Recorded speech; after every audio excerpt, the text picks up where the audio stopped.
Final Fantasy versus World of Warcraft. Let's talk about it. Let's talk about why World of Warcraft and Final Fantasy are going through this little squabble of sorts, if you like to call it that. I want to tell you what I've seen over the past few weeks and months. I want to share with you what I've seen on the Final Fantasy servers, and I want to talk about a little bit about why I don't currently play World of Warcraft. Over the past few weeks, I've had a large amount of people tell me in the description of my videos that they'd like it if I made a couple more videos per week just talking about things that I like about gaming, or just things that would let me release more content per week, since I've only been doing 2 to 3 videos per week. This is going to be one of those videos for you guys, and I hope you like it. Let me know in the comments what you think. If you're not already, please consider subscribing to the channel. It's free for you and it really helps me out. If you give me a thumbs up on the video, it helps me out with that YouTube algorithm. I'd really appreciate it. Thank you so much. Alright, so FF14. Over the past few weeks, I've been playing it on and off here. At first, I started off a Marauder. I was enjoying tanking some dungeons.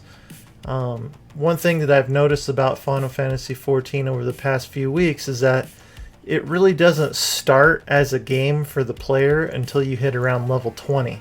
Once you hit level 20, it takes you through this gigantic storyline. You get to find out about the leader of the major cities. There's basically 3 major leaders to 3 cities, and you bring them together to kind of combat this big evil like they already have in the past, just kind of reigniting this fire underneath them to help each other out. And it gives you a big video, we call them cutscenes basically, about the bad guys as well.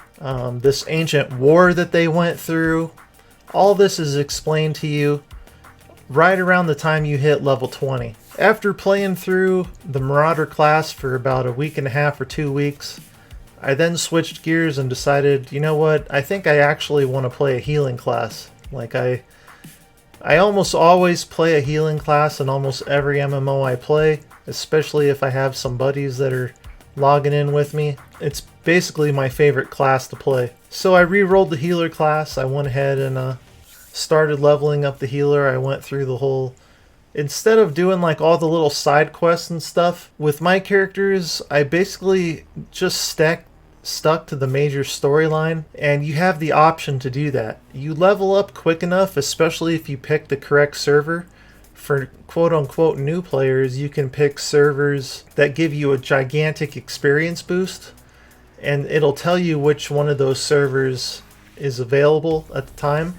And if you pick one of those servers, just by going through the main storyline quests, you level up so fast that by the time you hit level 20, you're already going through that major storyline arc that I was telling you about. Once you start to do the dungeons and whatnot, you basically get a full level almost every time you do one of those dungeons. So leveling up is a very quick process. As a matter of fact, you could probably out-level the content, and that's one thing that I found, that I have to desync my level quite often into the content that I'm currently doing. Another thing I want to point out is that over the past couple weeks in Final Fantasy XIV is that I see tons and tons of new players. And new players, you can tell exactly who they are because they all have this little green leaf thing next to their name. Wherever they run around, it's just kind of like almost like a guild insignia would be in older games like Lineage 2. It's like a little green leaf next to their name, so you can always tell who the new people are, and they're just everywhere. Like, guild leaders will literally sit around inside major cities like it's a brand new game launch and just pick new players off, just doing random invites like crazy. You're constantly having to deny these random guild invites, and that's just one thing you can tell about a really healthy game. And that's one thing I haven't seen in World of Warcraft in years. Not only has World of Warcraft not had such a huge player influx like I've seen in FF14 in the past few weeks, but they've done everything within their powers to do away with the need and the want to actually be in a guild, which is terribly destructive to an MMORPG. In my personal opinion, it all happened when they introduced the garrisons into the game shortly after Wrath of the Lich King. So my apologies, I don't remember the exact year it happened, but it was sometime around Pandaland time that they came out with the garrisons, and almost made the need to want and group with other players trivial. I mean, they introduced the random dungeons, the random raids, they introduced the heirloom gear, they introduced all these things. I know heirloom gear doesn't really have to do much with why people won't group with each other, but they introduced so many things into World of Warcraft that make it so that being in a guild is something that only the really hardcore people that play World of Warcraft actually want to do. And being a casual player in World of Warcraft, there's absolutely zero need to want to be in a guild other than just some random perks that you might get from being in the guild. This is one thing that I find is very detrimental to any MMORPG when this stuff starts to happen. In Final Fantasy this week, I actually got invited to a guild. I actually accepted it, and one of the first things they asked me within the first couple minutes is, "Are you coming over from World of Warcraft?" And the player base in Final Fantasy XIV actually recognizes the fact that a lot of these players, a lot of the influx of players coming over are World of Warcraft players. So to answer the question once and for all, is Final Fantasy XIV stealing WoW players? I don't know if I would use the word steal, but they are definitely taking advantage of the fact that World of Warcraft's content right now is just complete dog shit. Now, I want you to take something into consideration. I'm a long-time World of Warcraft fan. I've played World of Warcraft since the first year it came out.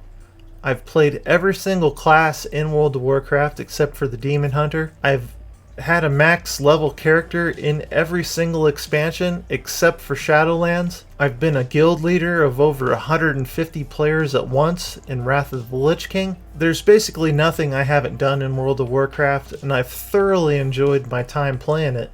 As a matter of fact, my son's name is Anduin. Not only did I just like the sound of the name, but I'm also a huge J.R. Tolkien fan, and the name actually fits him perfectly, his personality and everything. My wife played World of Warcraft with me for quite a few years, so the fact that I'm saying that World of Warcraft's current content is dog shit is not, I'm not trying to pick on the game from what it used to be or how legendary it used to be.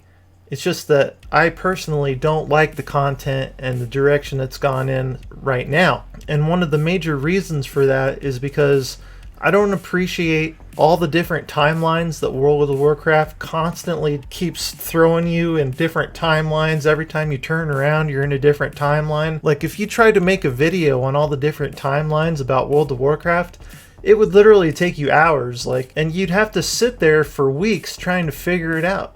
It's just ridiculous. And not only that, in Shadowlands, you have Bastion, you have all these different areas that you can go to. The first thing you realize about when you first start playing Shadowlands is that all of your heroes, Anduin, Jaina, Thrall, all the major characters that you've been following all these years, they all get lost and manipulated by the jailer, and you spend weeks leveling up, or days leveling up, however long it takes you to get through Shadowlands, and you still don't know what's happening to your favorite heroes. And to be completely honest with you, it really pisses me off that the jailer has the power to be able to do this to all these heroes the way he does. It's just completely stupid.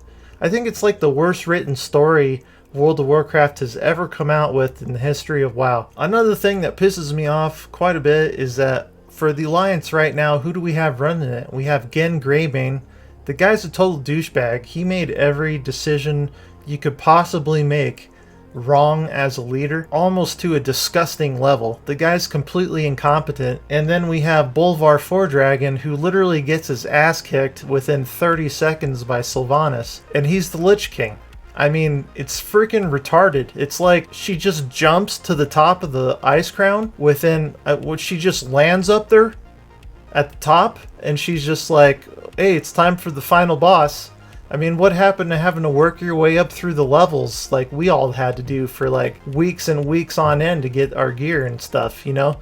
It's like she just lands up there and with 30 seconds she kicks his ass, tears the crown in two, and it's just like, what the kind of stupid bullshit is this? Like, oh my goodness.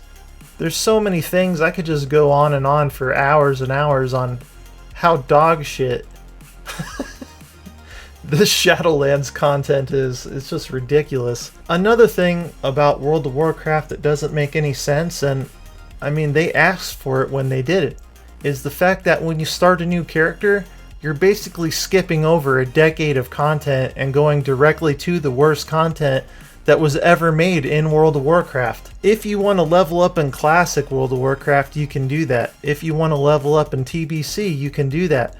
But if you want to level up in Retail World of Warcraft, you're not going to start in the Dwarf area or the Human area or the Old Night Elf area. You're not going to start off in any of that content. That content is basically gone. You're never going to level up in any of that old classic content ever again in Retail World of Warcraft because there's nobody's going to be there. You're basically going to get, you know, your first 10 levels in the same bullshit area you just got done playing on your alt character. You're going to go 1 through 50 in BFA, and then you're going to go 50 to 60 in Shadowlands, and it's disgustingly boring, guys. And not to mention that there's nobody there. All the heroes and stuff that I've been looking up to for the past decade, longer than that, going all the way back to Warcraft 3, when I started to really like Arthas and the Lich King and Kel'Thuzos and Jaina Proudmoore, and Uther was a big hero, which is fine. You know, no character is going to live forever, but the way they're being treated and the way they're just kind of being set to the side for like an entire year of playing World of Warcraft is what it feels like to me. Is just terrible writing. It's just terrible.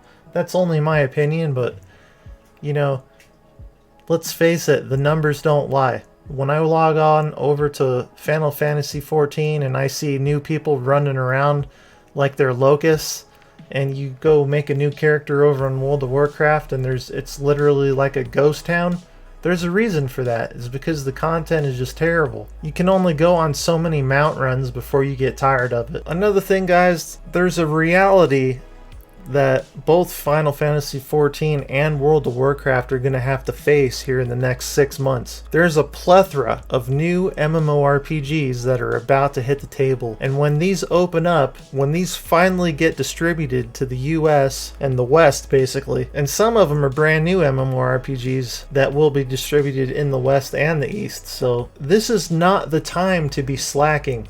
This is not the time to be putting out dog shit content. This is the time when you want to hire more people. This is the time when you want to reinvent the wheel. You want to come out with something that's so spectacular that people don't want to even go play a different game. They want to play this content because it's so good that you put those other games to shame. And World of Warcraft has about 3 months to pull this off, and if they don't,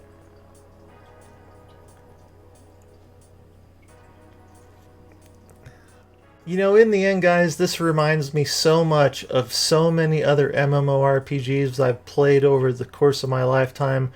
Going back 3 decades, I want to just say, this is something that I've seen happen a dozen times. Rising Force Online, Vanguard, EverQuest 2, Lineage 2, Dark Age of Camelot. There comes a time when your game starts to get to the point where it's a little bit outdated. People think that they've explored everything they can possibly explore in it, and it's time for you to make a decision. You either have to hire new, dedicated people who are willing to create and take your game out of this dark, dank hole that you've put it in, either through people relations and not being fair to your community and overcharging for things, or the fact that your content has become static. It's time to step up or be ready for the fact that your game is going to lose most of its player base. And that goes for every MMORPG out there. Anyways, guys, that's going to take care of this episode of Adventure with Roger. please just let me say to all of you who are already subscribed, it means the world to me. Thank you so much for being out there. If you're not subscribed already, please consider doing so for more gaming related content several times per week. It's free for you and it really helps me out. Don't forget to give me a thumbs up on the video. I really appreciate it so much. Leave me a comment underneath the description of the video letting me know what you guys think about Final Fantasy XIV, World of Warcraft, or just the game, the MMORPG gaming experience in general. I appreciate all of you guys being here. My name is Roger, and I'll see you on the next adventure. Take care of yourself, everybody.